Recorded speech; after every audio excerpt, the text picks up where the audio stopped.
Երևանում ճանապարհների վրա լիքը փոս կա։ Այդ փոսերը փակել է պետք։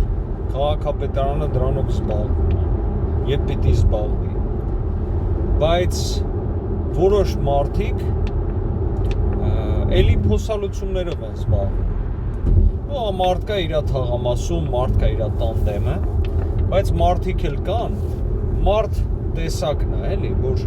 Երևանի հետ ոչ մի կապ չունեն ընդհանուր առմամբ, բայց հայտնվել են Երևանում ինչ-ինչ պատճառներով, կարող է տուրիստ լինի եւ այլն, ու տեսնում է, որ փոս կա, մեքենաները խնդիր ունեն, փոսալցում է անում։ Ու այդպիսի մի դեպք արձանագրեցի, բերեք ցուցադրեմ, գիտեք։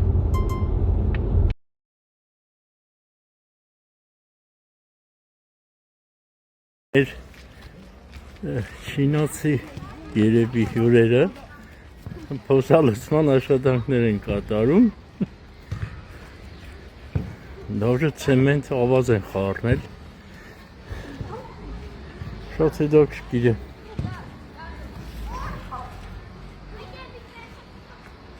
Հայերեն գիտեք? Հայերեն գիտեք?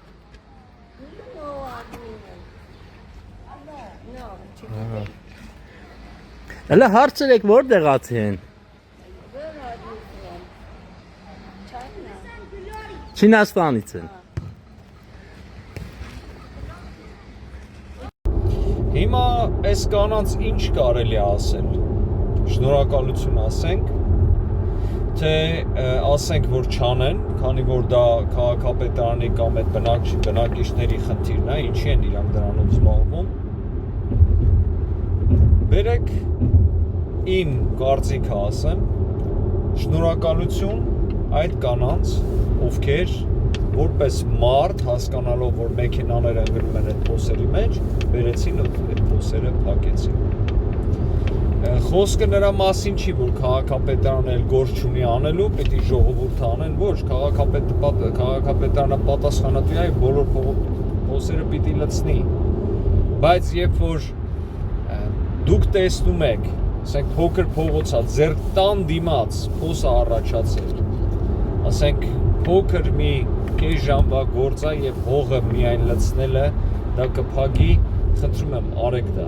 Արեք ձեր համար, արեք ձեր հարևանների համար։ Եվ այո, պահանջատեր եղեք քաղաքապետարանին, օրը 1000 անգամ պետք է թեկուզ գրեք, զանգեք, ասեք որ գան պատշաճ գործ անեն։ Սիրում եմ բոլորիդ, լինենք հանդուրժող, լինենք սիրով միմյանց հետ եւ